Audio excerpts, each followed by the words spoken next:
बोलो वृंदावन बिहारी लाल की, राधा रानी सरकार की। तो नक जाहे बढ़ा दे भैया, 3 अखबार तो क्या दे 2 से।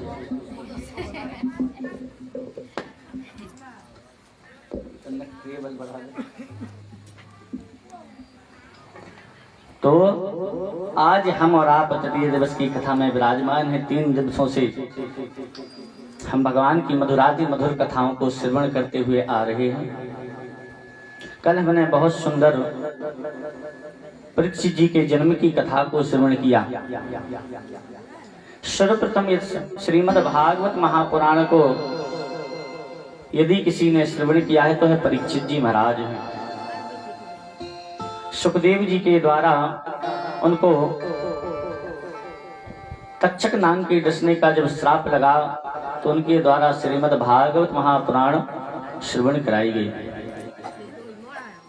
देखिए, एक बार जब सुखदेव जी भागवत सुनाने के लिए परीक्षित जी को बैठे तो वहां पर देवता अमृत का कलश लेकर आए।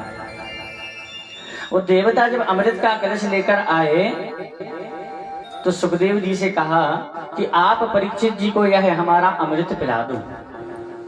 तो सुखदेव जी ने कहा, देवता तो बड़े ठगिया होते, यह तो फ्री में कुछ करते ही नहीं है। आज पता नहीं कैसे इनकी फ्री में अमृत पिलाने की आवश्यकता पड़ गई, कुछ ना कुछ तो गड़बड़ जरूर है। पूछा सुखदेव जी ने, देवताओं इतनी मेहरबानी कैसी? अमृत जो तुम तो किसी को देना ही नहीं चाहते, इस अमृत के लिए न जाने कितनी तुमने झगड़े किए और आज ना हमने मांगा ना हमारी यजमान ने मांगा और आप अमृत लेकर के क्यों आए? तो कहा, नहीं नहीं प्रभु, हम इसके बदले में कुछ चाहते हैं। कहा, क्या चाहते हो इसके बदले में? कहा, हम चाहते हैं यह जो हमारा अमृत है, इस अमृत को आप परीक्षित जी को पिला दीजिए, तो इस अमृत को पीने के बाद परीक्षित जी अमर हो जाएंगे। कहा बदले में? कहा बदले में आप अपना कथामृत हमें पिला दीजिए। तो कहा, अच्छा। कहा, तुम्हारा जो अमृत है वह कांच के समान और कहा हमारा यह भागवत कथामृत जो मणि के समान है, और तुम मणि की तुलना कांच से कर रही हो। बड़े ठगिया हो। और धुतकार करके भगा दिया। अब सारे जो देवता हैं वह सभी देवता भागते भागते ब्रह्मा जी के पास गए और ब्रह्मा जी से कहा कि हम कथामृत लेने के लिए गए थे, परंतु सुखदेव जी ने हमें कथामृत तो दिया नहीं। क्या इतना पावरफुल है यह कथामृत? तो कहा, भी देख लेना 7 दिन बाद परीक्षित की क्या गति होती है। और जब 7 दिवसों तक कथा श्रवण की और जब परीक्षित का मोक्ष हुआ तो सारे देवता जय जयकार करने लगे कि हमारा जो अमृत है वह कोई काम का नहीं, क्योंकि हमारा अमृत तो पक्षपात करता है। हमारे अमृत उसी को मिलता है जो पुण्यात्मा होता है और पुण्यवान होकर के स्वर्ग को जाता है, उसे वह अमृत मिलता है। परंतु धन्य है यह कथामृत जो कितने से कितने बड़े पाप आत्मा और पाप करने वाले व्यक्ति को भी यह कथामृत प्राप्त हो जाता है। यह भागवत की कथा धन्य है और उसमें भी हम और आप अत्यंत धन्य है कि आज उस कथा में हम और आप विराजमान हैं। एक ये बड़ी सुंदर कथा है। देखिए, हमने पहले दिन भी कथा था कि इसको आप पोथी मत समझिए, यही कोई पुस्तक नहीं है, यही कोई किताब नहीं है, यह साक्षात ठाकुर जी का शब्दमय स्वरूप है। क्योंकि जब भगवान ठाकुर जी इस धराधाम को छोड़ करके अपने धाम को जा रहे थे तो उद्धव जी ने कहा था कि प्रभु आपके जाने के बाद मनुष्य क्या करेगा? तो कहा, चिंता मत करो उद्धव, एक शरीर से तो मैं अपने स्वधाम को जा रहा हूँ, परंतु सूक्ष्म शरीर से मैं इस भागवत कथामृत में सदा निवास करूंगा। बोलिए भागवत भगवान की। देखिए, एक बहुत सुंदर चरित्र याद आया। एक पंडित जी थे बनारस में। वह पंडित जी का नियम था कि नित्य प्रति श्रीमद् भागवत महापुराण का पाठ करते थे। रोज प्रतिदिन एक भी दिन उनका ऐसा नहीं निकलता था। यदि कभी यजमान के यहाँ भागवत का पाठ करने जाते भी थे तो पहले यजमान का पाठ, परंतु फिर उसके बाद में खुद का पाठ। ऐसा नहीं कि यजमान का कर दिया तो खुद का नहीं करना। नित्य प्रति रोज का नियम था। घर वाले तो इतने परेशान हो गए, भागवत के अलावा, पाठ करने के अलावा कुछ करते ही नहीं। बस उठाई अपनी आसन चादर, गंगा किनारे बैठी और भागवत जी का पाठ करने लगी नित्य प्रति। तो कुछ पड़ोसियों ने, रिश्तेदारों ने कहा इसका विवाह करा दो, विवाह हो जाएगा तो यह सब छोड़ देगा पाठ आठ करना और कुछ ना कुछ तो काम करने लगेगा। तो घर वालों ने उनका विवाह करा दिया, परंतु विवाह होने के बाद में भी कोई परिवर्तन नहीं। उनका तो वही नियम, सुबह प्रातः काल उठे, स्नान आदि किए और भागवत को रख करके उसका पाठ प्रारंभ कर देते, नित्य का नियम। अब पत्नी ने शुरू में एक दिन, 2 दिन, 3 दिन, हफ्ते भर, महीने भर देखा तो पहले तो उसको लगा शायद कोई यजमान का पाठ कर रहे होंगे तो समाप्त हो जाएगा तो दक्षिणा मिलेगी, परंतु यह तो निष्काम पाठ कर रहे थे। खुद का भी कोई संकल्प नहीं था, केवल ठाकुर जी की प्रसन्नता के लिए पाठ करते थे पंडित जी। अब पत्नी ने सोचा यह तो समझ ही नहीं रहे हैं और घर चलाने के लिए आगे बच्चे होंगे तो उनके लिए धन चाहिए।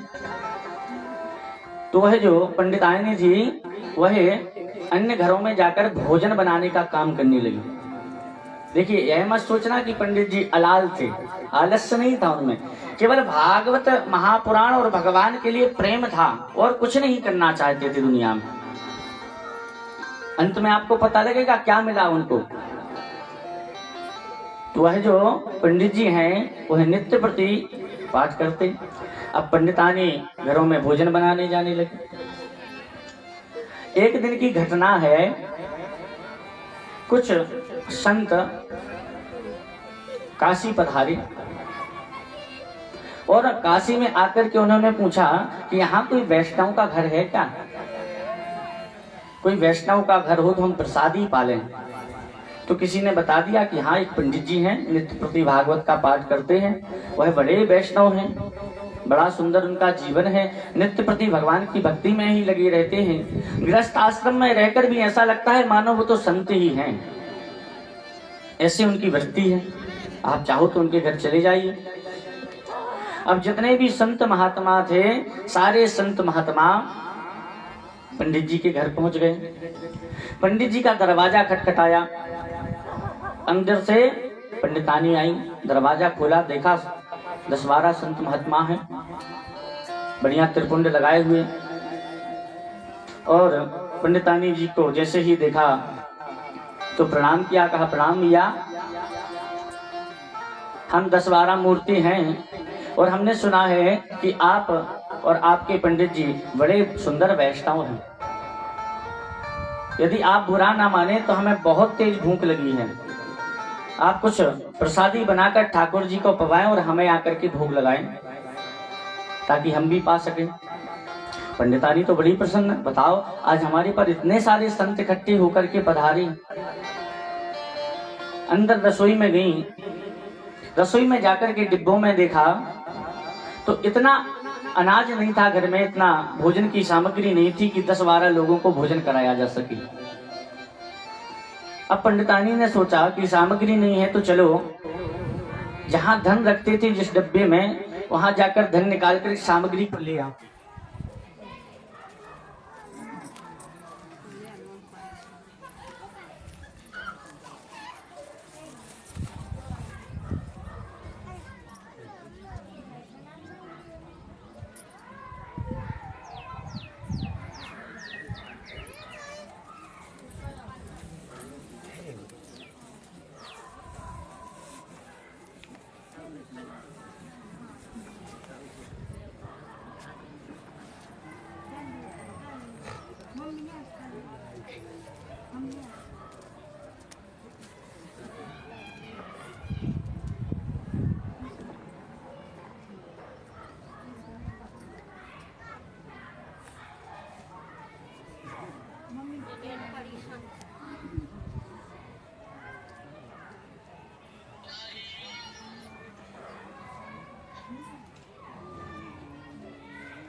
बोल वृंदावन बिहारी लाल की।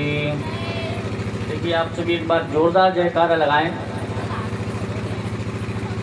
हम जब जयकारा नहीं लगाते तभी लाइट जाती है, और आप जैसे ही जयकारा रोज लगा देते हैं फिर परेशान नहीं करती लाइट। इसलिए जोरदार जयकारा लगाएंगे। बोलिए भागवत भगवान ने की, राधा कृष्ण भगवान ने की।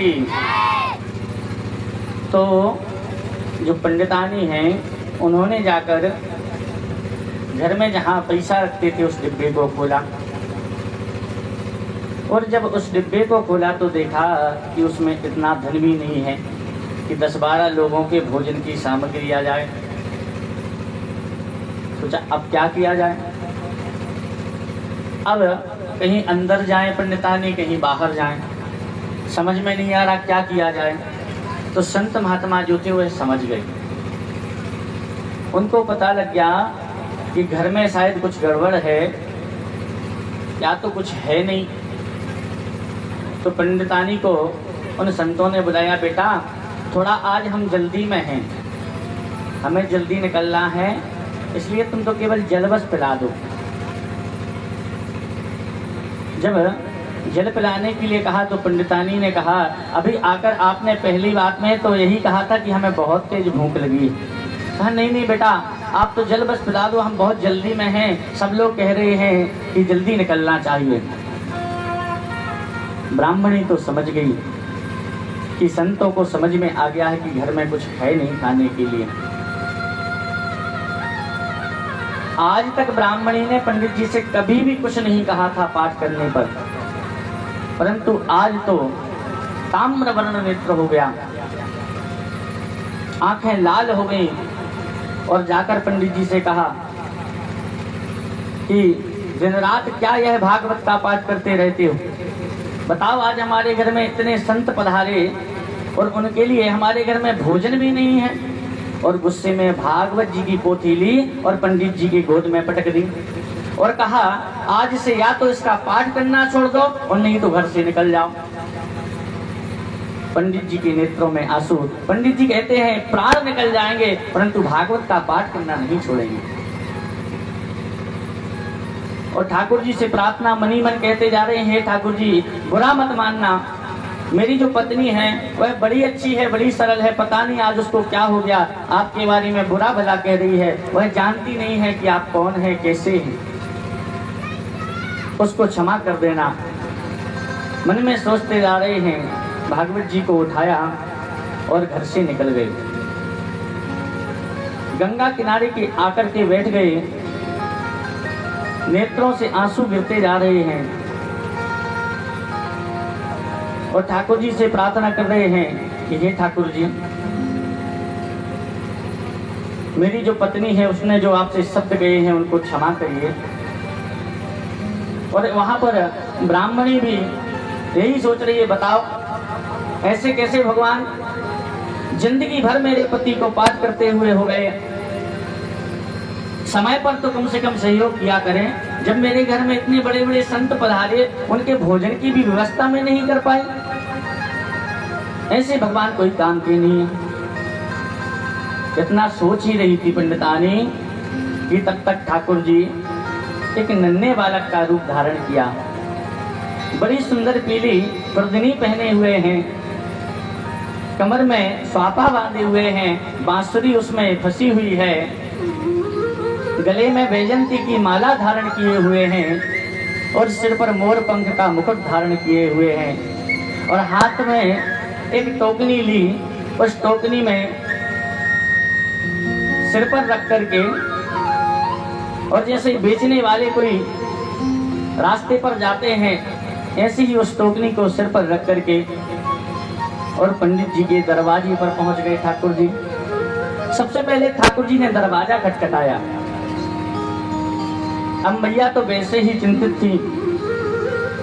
जैसे ही दरवाजा खुला तो मैया ने कहा, अरे कौन हो, क्या लेकर आए हो? मेरे यहाँ तो खाने के लिए पैसे नहीं हैं, तुमसे मैं क्या खरीदूंगी। परंतु जैसे ही नीचे से ऊपर तक स्वरूप देखा तो मैया स्वरूप को देखकर देखते ही रह गई, स्तब्ध हो गई।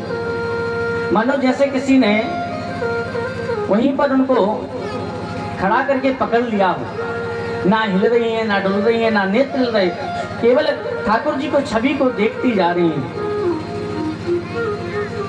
थोड़ी देर में जब ध्यान खोला तो फिर पूछा, अरे भैया कौन हो, क्या चाहिए तुम्हें? तो ठाकुर जी ने सारी में बताया कि मुझे बोलना नहीं आता, मैं गूंगा हूं। अच्छा गूंगे हो, सुनाई देता है? कहा सुनाई भी नहीं देता मुझे। मानो ठाकुर जी यह बताना चाह रहे हैं उसको कि मैं यदि गूंगा और बहरा नहीं होता तो मैं आज तुम्हारी मनोकामना पूरी नहीं कर देता। मैं थोड़ा ऊंचा सुनता हूँ और देर में सुनता हूँ। मैया से कहा इशारे में, मैया एक गिलास जल मिलेगा, बहुत प्यास लगी। तो मैया अंदर जल पीने के लिए गई, तब तक ठाकुर जी वहां से अदृश्य हो गए। जल लेकर वापस आई तो देखी कि जो सिर पर टोकनी थी वह कमरे में रखी हुई है, परंतु जो बालक उस टोकनी को लेकर आया था वह बालक कहीं दिखाई नहीं पड़ रहा। मैया ने उस टोकनी के कपड़े को हटाया और देखा कि उसमें हीरे जवाहरात मोती भरे हुए हैं, सोने के सिक्के भरे हुए। मैया तो उन रत्नों को देख करके घबरा गई ब्राह्मणी। वह ब्राह्मणी दौड़ती दौड़ती पंडित जी के पास पहुंची। गंगा किनारे पंडित जी तो रो रहे थे। बताओ ठाकुर जी, आपने बहुत गलत किया आज मेरे साथ। इतनी परेशान हुई मेरी पत्नी आज मेरी वजह से। तब तक पंडितानी हाँफती हुई पहुंची। पंडित जी ने पूछा, क्या बात है, कुछ हो गया क्या, इतनी घबराई हुई क्यों आ रही हो? अरे कहा नहीं नहीं, आप तो घर चलिए पहले। कहा बात तो बताओ, क्या बात? अरे मैं यहाँ कुछ नहीं बता सकती, पहले आप घर चलिए। पंडित जी को घर लेकर आई। पंडित जी घर में आए, कहा बताओ अब क्या बात है? कहा पहले दरवाजा बंद करो। दरवाजा बंद किया और कहा इस टोकनी को देखो जरा। जैसे ही टोकनी का वस्त्र जो पंडित जी ने हटाया वो देखा हीरे जवाहरात भरे हुए हैं। पूछा पंडितानी, यह कहाँ से आया धन? इतना धन तो हमारे पास था ही नहीं। कहा पता नहीं, एक छोटा सा बालक आया था, वह इस टोकनी को सर पर रखकर लाया। मैंने जब उससे नाम पूछा तो उसने कुछ नहीं बताया। पंडित जी ने पूछा कैसा था वह बालक? तो पंडितानी ने कहा पीले कलर की पर्दनी पहने हुए था, सिर पर मोर मुकुट था और पंडित जी के कानों में जैसे ही यह शब्द गए पंडित जी तो समझ गए और नेत्रों से आंसू छिलकने लगे। कहा मैं अभी अभी रुको। और भागवत जी खोल करके दसम स्कंद निकाला और दसम स्कंद को निकाल करके कहा मैं एक श्लोक पढ़ता हूँ, इसमें मैं उस श्लोक की व्याख्या करूंगा, क्या ऐसे ही थे वो? कहा पढ़िए। पंडित जी कहते हैं बरहा पीडम नटवर वपुः कर्णया कर्णकारम विप्रदवासा कनक कपिसम वैजयन्तीं चमालम रन्धान वैणोदर सुदया पूरयन् गोपवृन्दै वृन्दारण्यं सुभद्रमणं प्राविशद्गीति कीर्ति। पंडित जी कहते हैं सुनना, मैं अर्थ इसका बता रहा हूँ। बरहाट पीडम नटवर प्रभु, क्या वह जब चलता हुआ आ रहा था तो टेढ़ा चल रहा था? वह तुम्हारे सामने जब खड़ा था तो क्या उसने अपने चरणों को टेढ़ा रखा था? कहा हाँ हाँ बिल्कुल टेढ़े चरण रखे थे उसने। तो क्या गले में बैजंती की माला पहने हुए था? कहा हाँ बिल्कुल। कान में कनेर का पुष्प था? कहा हाँ। बांसुरी थी? हाँ। मोर पंख लगाए हुए था? कहा हाँ। और कहा श्याम वर्ण था क्या उसका? जैसे ही सुना कि हाँ श्याम वर्ण था, ठाकुर जी अपनी पत्नी के चरणों में गिर गए। धन्य हो तुम देवी, मैंने जीवन भर भगवान का भागवत जी का पाठ किया, मुझे आज तक दर्शन नहीं हुए। मनो बताओ आपको तो ठाकुर जी के दर्शन हो गए और ठाकुर जी ने आकर के तुम्हें दर्शन दे दिए। तो कहने का तात्पर्य यह है इस कथा से कि जब भी हम निष्काम भक्ति भगवान की करते हैं, ठाकुर जी स्वयं हमारे घर में आते हैं किसी ना किसी रूप में। यह कलयुग की घटना है, कुछ 50-60 साल पहले की, ज्यादा पुरानी घटना नहीं है। तो इसलिए हमें हमेशा ठाकुर जी की निष्काम भक्ति करना चाहिए। लेकिन आज हम और आप सकाम भक्ति में लगे हुए हैं। यदि भगवान को एक लोटा जल भी चढ़ाते हैं तो वो भी अपने स्वार्थ से चढ़ाते हैं। अच्छा एक बात बताओ, हम कहते हैं हम ठाकुर जी के बच्चे हैं, कहते हैं कि नहीं कहते कि हम भगवान के संतान हैं, भगवान के बच्चे हैं। तो एक बात बताइए, जिस प्रकार हमारी संतान को कब क्या आवश्यक होता है हमें पता होता है कि नहीं होता? होता है ना पता? तो क्या ठाकुर जी को पता नहीं होगा कि हमें क्या आवश्यक है?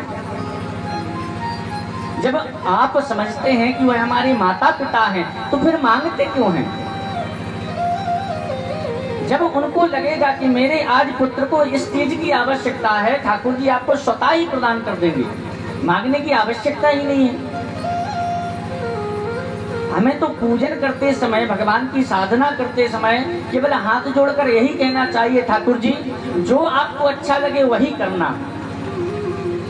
भाई हम गलत भी तो हो सकते हैं। भाई छोटा सा बालक यदि 5 साल का बालक आपसे कहे कि पापा जी हमें बंदूक लाकर दे दो, तो क्या आप दे दोगे? नहीं दोगे। क्यों? क्योंकि उससे नुकसान हो सकता है।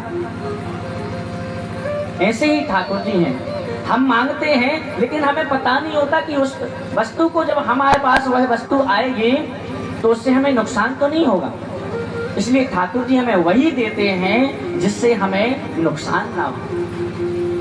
बोल वृंदावन बिहारी लाल की, राधा रानी सरकार की। इस प्रकार से ठाकुर जी ने पंडित जी पर कृपा करी। तो सुखदेव जी राजा परीक्षित को जब 7 दिनों में मृत्यु का श्राप लगा तक्षक नाग के द्वारा डसने का, देखिए यह परीक्षित जी की कथा नहीं है, यह तो हम और आप सबकी कथा है। जिस प्रकार परीक्षित जी को 7 दिनों में मरना है, उस प्रकार हम और आपको भी तो 7 ही दिनों में मरना है। नहीं मरना, सोमवार, मंगलवार, बुधवार, गुरुवार, शुक्रवार, शनिवार, रविवार, भाई 7 दिन होते हैं। इन 7 दिनों में ही तो हर व्यक्ति की मृत्यु होती है। 8वां दिन कहाँ से आता है? और जो परीक्षित जी ने कथा सुनी है तो उनने राजा बनकर के कथा सुनी है, और राजा का कर्तव्य होता है प्रजा का कल्याण करना। तो जितने भी प्रश्न परीक्षित जी ने किए हैं वह हम और आपके कल्याण के लिए किए हैं। लेकिन कल्याण कब होना है? बार बार मैं आपसे कहता हूं कि अपने कथा में बैठने का एक भी सेकंड कहीं मत गवाना। ठाकुर जी की चर्चा जब हो, सत्संग में आप विराज हैं, तो चाहे करोड़ों का नुकसान हो जाए, एक भी सेकंड नहीं गवाना चाहिए। केवल ठाकुर जी के चरणों में ही ध्यान होना चाहिए। और देखिए बार बार हम इसलिए कहते हैं आपसे, क्योंकि मनुष्य की बुद्धि में इतनी क्षमता नहीं है कि वह आपको कथा श्रवण करा पाए। मैं यदि इस व्यासपीठ से आपको कथा श्रवण करा रहा हूं तो उसमें आपका ही योगदान है। श्रोता जितने अच्छे से कथा सुनेगा, वक्ता उतने अच्छे से कथा सुना पाएगा। क्योंकि बिजली के तार हैं, भाई बीच में यदि कट लगेगा तो बिजली कैसे जाएगी? ऐसे ही श्रोता और वक्ता के बीच में जो कथा का करंट जा रहा है वह सीधा जाना चाहिए। यदि उसमें बीच में कट लग गया, तार बीच में से टूटी और करंट खत्म, इसलिए करंट नहीं टूटना चाहिए। तो कथा को ध्यान से श्रवण करना चाहिए। राजा परीक्षित जी ने सुखदेव जी से सबसे पहला प्रश्न किया है। क्या कहते हैं? अतः प्रयच्छामि संसिद्धिं योगिनां परमं गुरुं पुरस्ये यत् कार्यं म्रियमाणस्य सर्वथा। राजा परीक्षित कहते हैं कि हे गुरुदेव, आप योगियों के योगी हैं, आप हमारे परम गुरु हैं।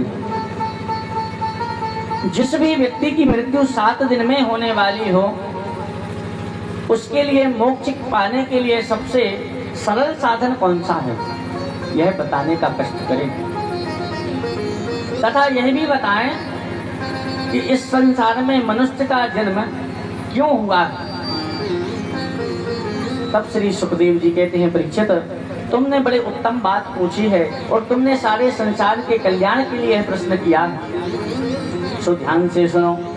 सुखदेव जी कहते हैं, श्रोतव्यादीनि राजेंद्र निराम संति सहस्त्रशः।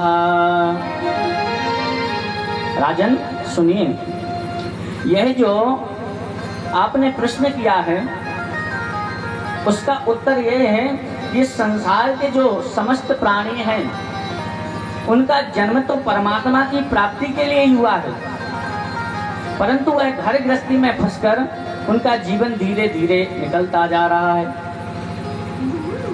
रात्रि में सोने और स्त्री प्रसंग में निकल जाती है और दिन घर परिवार के भरण पोषण में निकल जाता है और धीरे धीरे मृत्यु की ओर अग्रसर हो रहे हैं। अपने सगे संबंधियों को मरता हुआ देखकर भी नहीं चेतते।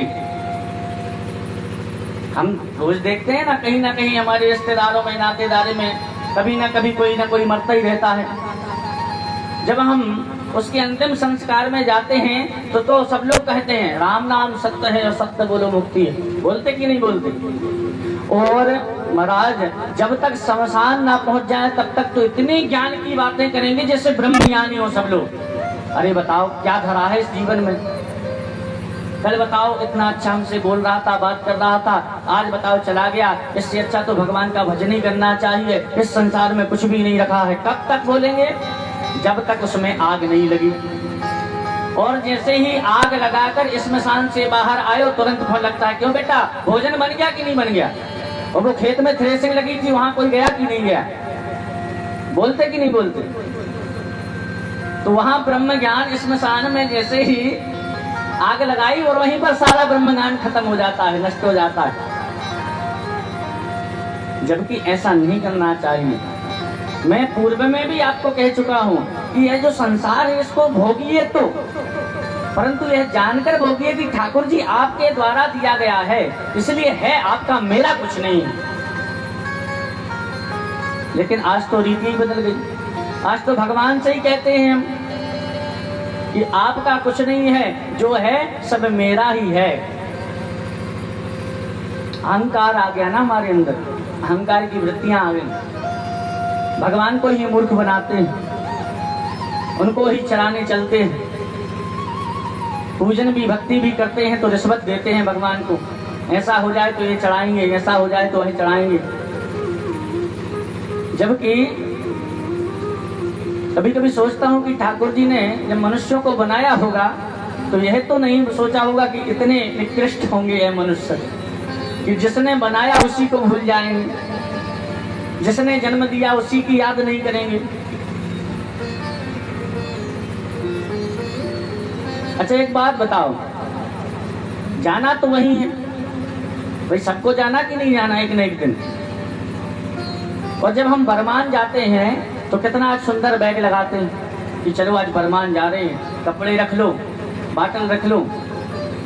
थोड़ा और दूर जाएं, जैसे नागपुर जाएं तो और बड़ा बैग लगाएंगे कि भाई 2-4 जोड़ी कपड़े रख लो, क्या पता कितना समय लग जाए। और अमेरिका जाने को कहें दूसरे देश तो और ज्यादा व्यवस्था से जाना पड़ता है, पैसे ऐसे सब रखकर। तो जब हमें यहाँ जाने के लिए हम इतनी तैयारी करते हैं और वहाँ तो सबको जाना है, वहाँ की तैयारी के नाम पे ठप पड़े हुए हैं, वहाँ की कोई तैयारी नहीं।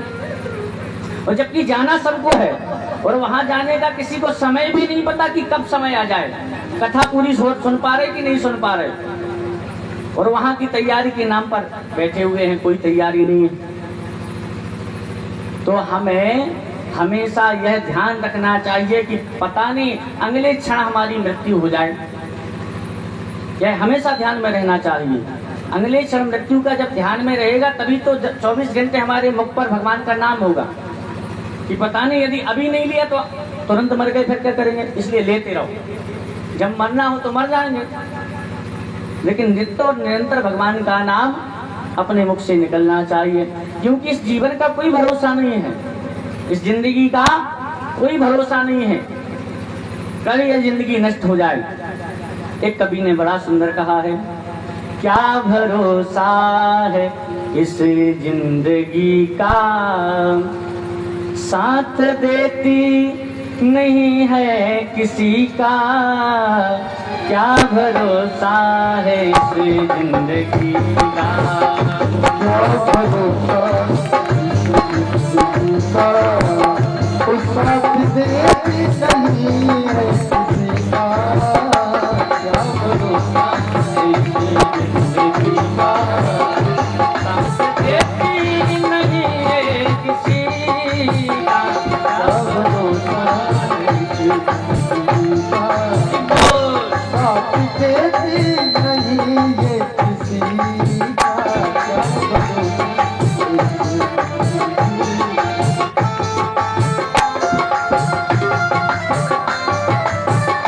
वृंदावन बिहारी लाल की।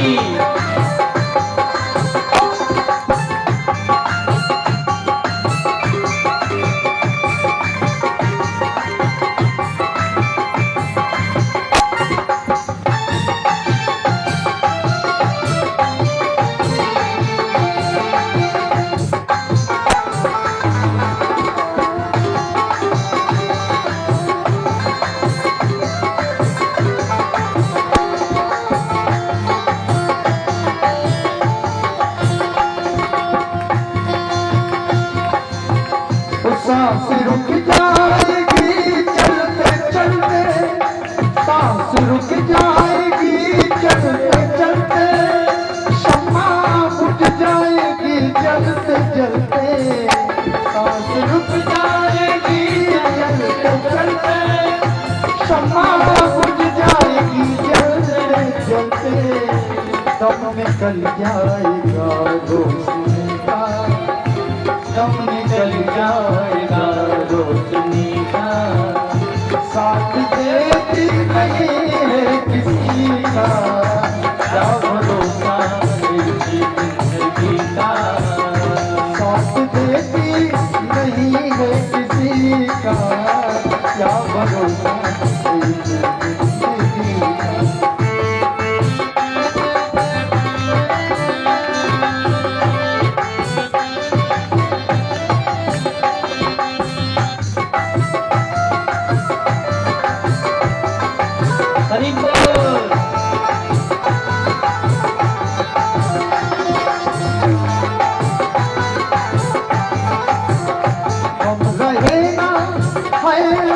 रहना हम रहना मोहब्बत रहेगी, दास्तां अपनी दुनिया कहेगी।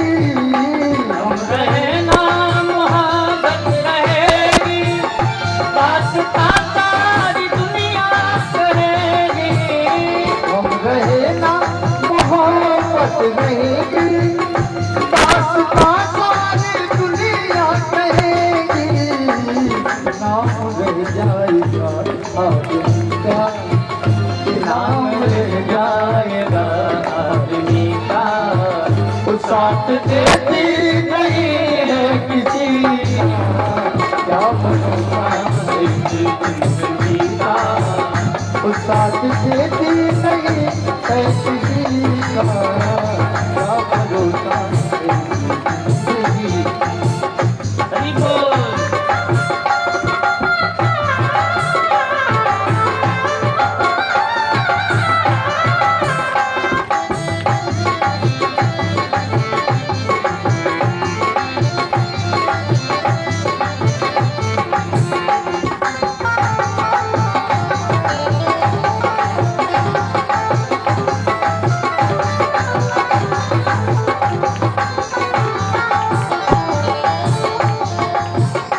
दुनिया है कि हकीकत पुरानी, दुनिया है हकीकत पुरानी, चलते रहना है उसी की रवानी है। दुनिया है हकीकत पुरानी, चलते रहना है उसी की रवानी, चलते रहना है उसी की रवानी। फर्ज पूरा करो बंदगी का, फर्ज पूरा करो बंदगी का। साथ देती नहीं है किसी का, क्या भरोसा है ये जिंदगी का।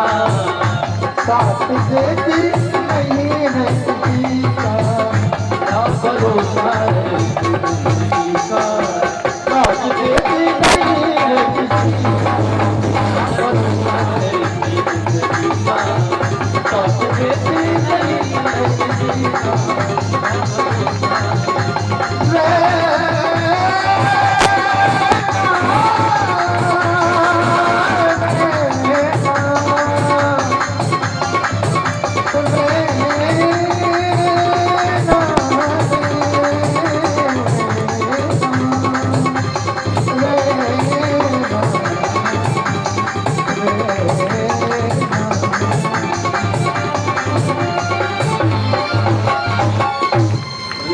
हरि लाल की। इस मनुष्य जीवन का कोई भरोसा नहीं है, इसलिए आज ही तैयारी करना प्रारंभ कर दो। पता नहीं कब लिबुआ आ जाएं, और वो जब लिबुआ आते हैं तो वहां पर मना भी नहीं चलती किसी की, चाहे तुम कितना मना करो, परंतु वो लिबुआ आकर गले में अपने फंदे की फांस को डालेंगे और आप फड़फड़ाते रहोगे और लेकर चले जाएंगे। और यदि ठाकुर जी का नाम लोगे तो ठाकुर जी के पास सदा आएंगे, रथ लेकर आपको उस पर बैठ के जाने को मिलेगा। इसलिए वहां जाने की आज से ही तैयारी चालू कर दो। अब सुखदेव जी कहते हैं, परीक्षित, सबसे पहले यह जो श्रीमद् भागवत महापुराण है यह 4 श्लोकों में था। अच्छा, तो कहा भगवान नारायण ने सबसे पहले ब्रह्मा जी को यह भागवत जब प्रदान की, वह चतुश्लोकी भागवत थी। फिर इसको वेद व्यास जी ने 18,000 श्लोकों के रूप में परिणत किया, और जो वेद व्यास जी हैं वह हमारे पिताश्री हैं। अच्छा, कहा कौन से? तो कहा सबसे पहले 4 श्लोकों में मूल था। पहले श्लोक में कहते हैं सुखदेव जी, अहमेवासमेवाग्रे नान्यद् यत् सत् सत्परम् पश्चादहं यदि तच्च यो विशिष्येत सोऽस्म्यहम्। अहमेवासमेवाग्रे कहते हैं कि इसमें भगवान ने बताया है कि इस संसार के रूप में मैं ही हूँ।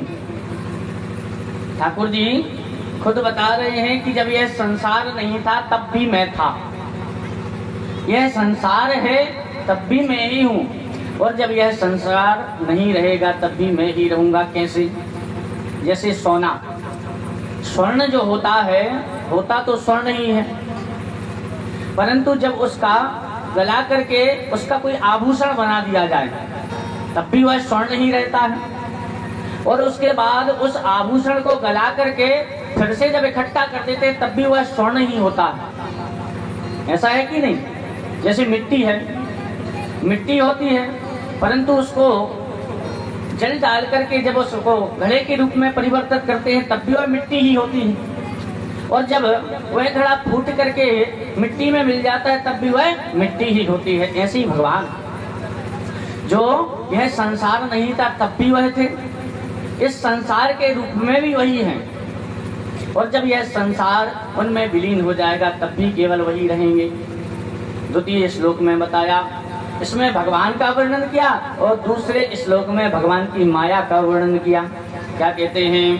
ऋतीर्थम यत् प्रतीयेत न प्रतीयेत चात्मनि तद विद्यादात्मनो माया यथा भासो यथा तनः।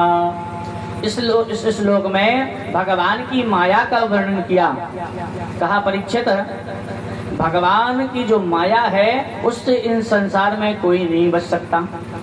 तो परीक्षित ने कहा, गुरुदेव एक बात तो बताओ, माया कहते किसको? तो कहा माया उसको कहते हैं जो होती नहीं है पर दिखाई देती है, वो है माया। जैसे जब हम चंद्रमा को देखें और आंख में हाथ लगा लें थोड़ा सा, तो 2 चंद्रमा दिखते कि नहीं दिखते? होता तो एक ही है, लेकिन ऐसा लगता है मानो 2 हो गए हो। किसी भी जगह यदि आप आंख में हाथ लगाकर देखेंगे तो वह जो सामने वस्तु है वह 2 हो जाती है। तो दूसरी वाली क्या है? माया है। जो यह संसार है यह सबको दिखाई पड़ रहा, हम भी देख रहे हैं, आप भी देख रहे हैं, लेकिन सबको पता है यह संसार सत्य नहीं है, फिर भी हमें ऐसा लगता है कि यही सब कुछ है। इसलिए यह माया ही है भगवान की, और इस माया से तो कोई नहीं बच सकता। इस माया से यदि बचना है तो केवल ठाकुर जी के चरण पकड़ लो। क्यों? यदि हम सोचे कोई देवता की आराधना करके बच जाए तो नहीं बच सकते। माया महा ठगनी रे हम जाने। काहू वहां भी साक्षात भगवान के लोक में भी शंकर भगवान के यहाँ पार्वती के रूप में बैठी है और भगवान नारायण के यहाँ लक्ष्मी के रूप में बैठी है। वहां जाकर भी पटक देती है धरती पर। इतनी खतरनाक है भगवान की माया। साक्षात भगवती तो माया है, माया है कौन? और उस माया से कोई नहीं बच सकता। उससे यदि बचना है तो ठाकुर जी के चरण पकड़ लो और कहो आप ही बचाओ इन भगवती से, माया से, नहीं तो हमें बचाने वाला कोई नहीं है। भाई राजा परीक्षित जो हैं और सुखदेव जी जो हैं, इनको गर्भ में ही भगवान के दर्शन हुए, इसलिए इन पर माया प्रहार नहीं कर पा रही। परंतु हम और आप पर तो दिन रात माया का ही पर्दा आंखों पर पड़ा हुआ है। सब जानते हैं कि यह मेरा नहीं है, एक न एक दिन यही पड़ा रहेगा और मैं यहाँ से चला जाऊंगा। फिर भी उसी धन में ऐसे आस लगाकर बैठते हैं और मरने पर सांप बन करके वहीं जिंदगी भर बैठे रहते हैं। भाई जहाँ धन होता है वहाँ सांप होते कि नहीं होते? तो वह वही लोग हैं जो दिन रात उसमें बुद्धि लगाकर बैठे, वो मरे तो वसी की रक्षा कर रहे हैं आज भी। तो इतनी खतरनाक माया है। और कहा उससे यदि बचना है तो ठाकुर जी के भगवान के शरण में चले जाओ।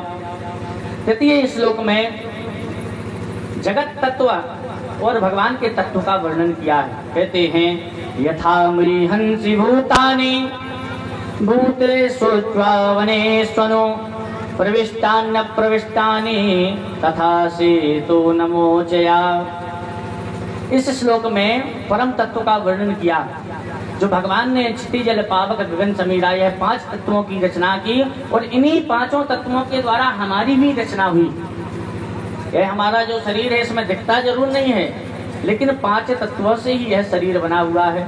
और अंत में यह जो 5 तत्व हैं, यह 5 तत्वों में अपने अपने जगह विलीन हो जाते हैं। उसके बाद में चौथे श्लोक में कहते हैं यथावदेव जिज्ञास्यम तत्व जिज्ञासुनात्मना अनव्यतिरेकाभ्याम यतस्या सर्वधर्मता। इस श्लोक में मुक्त होने के बारे में बताया गया है। इस संसार से मुक्त कैसे हो जाएं?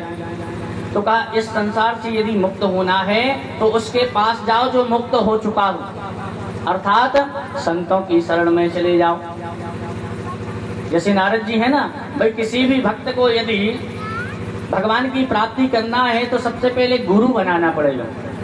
बिना गुरु के आप ठाकुर जी के यहाँ नहीं पहुँच सक पाएंगे। क्यों? क्योंकि देखिए जब हम छत बनाते हैं, जो छत पे सीधे कैसे चढ़ जाएंगे? सीढ़ी की आवश्यकता लगती कि नहीं लगती? जब सीढ़ी पर पैर रखेंगे तभी तो हम छत पर पहुंचेंगे। ऐसे ही भगवान तक पहुंचने की कोई सीढ़ी है तो वह सीढ़ी गुरु है, वह सीढ़ी संत है। जब हम उस गुरु रूपी सीढ़ी को अपने जीवन में अपना लेते हैं तो वह गुरु भगवान खुद तो बाद में जाते हैं, पहले हमें अपने कंधे पर बैठा कर भगवान के यहाँ पहुंचा देते हैं। तो इसलिए सदा अपने जीवन में यदि भगवान को प्राप्त करना है तो संतों का आसरा लेना चाहिए। बोलिए संत भगवान की। इस प्रकार से चतुश्लोकी भागवत का वर्णन किया। उसके बाद में सुखदेव जी कहते हैं परीक्षित, जब भगवान स्वधाम गमन कर रहे थे तो उद्धव जी को भी भगवान ने इस भागवत का उपदेश दिया था। और उद्धव जी को जब विदुर जी मिले तो विदुर जी को मैत्रेय मुनि के द्वारा भी इस भागवत का उपदेश दिया गया। अच्छा, विदुर जी को तो कहा हमें बताइए विदुर जी कौन है, विदुर जी का चरित्र बताइए। अब यहाँ पर सुखदेव जी महाराज विदुर जी का चरित्र सुनाना प्रारंभ करते हैं। कहते हैं यदा तु राजा सुसुतान साधून पुष्णन्न धर्मेण विनष्ट दृष्टि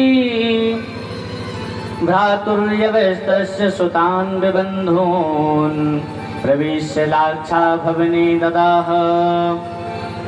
सुखदेव जी कहते हैं परीक्षित, जिस समय पांचों पांडवों को महाराज धृतराष्ट्र ने लाक्षा भवन में जलाकर मारना चाहा, उस समय पूज्य विदुर जी की कृपा से ही पांचों पांडवों उस लाक्षा भवन से जलती हुई आग से सकुशल बाहर आ गए थे।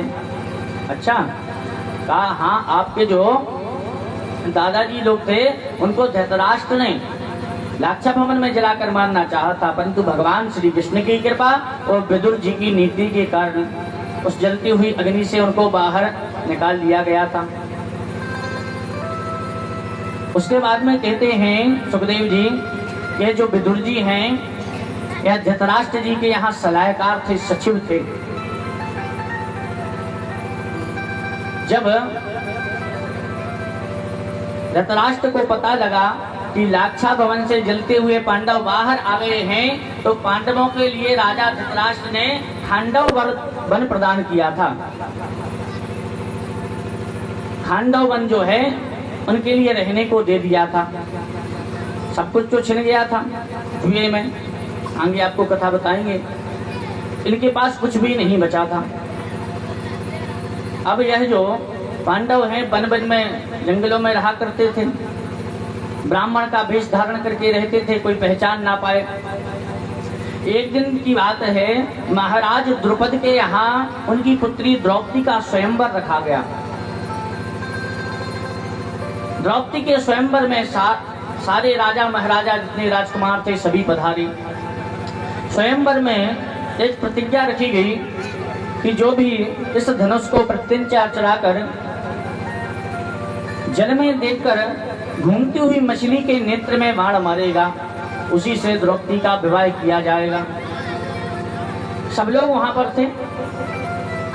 दुर्योधन आदि हजारों राजाओं ने उस धनुष को प्रत्यंचा चढ़ाना तो दूर उठा भी नहीं पाए। जब वह धनुष कोई नहीं उठा पाया तो वहां पर कर्ण बैठा हुआ था। कर्ण ने कहा रुक जाओ, मैं उठाता हूँ। महावीर था कर्ण, गया और एक ही हाथ से उस धनुष को उठाकर प्रत्यंचा चढ़ा दी, और जैसे ही मछली के नेत्र को भेदने लगा, तुरंत द्रौपदी सभा में आ गई।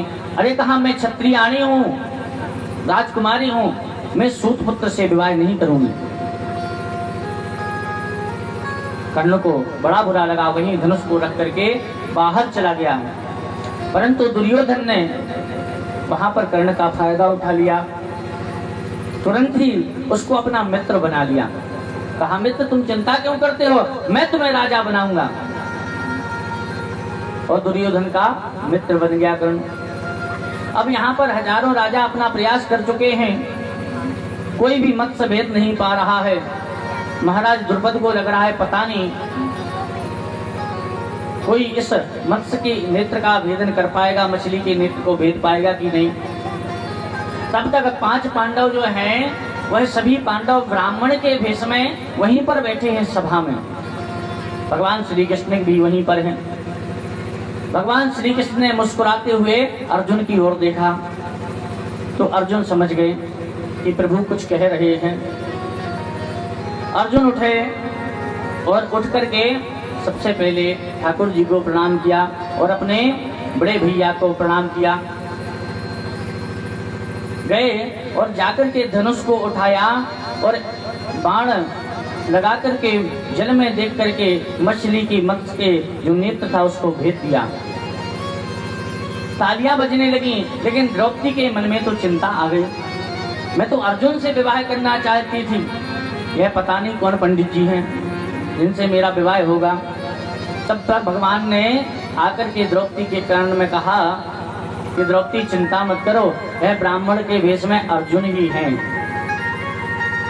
5 पांडव द्रौपदी को लेकर के अपने घर को गए।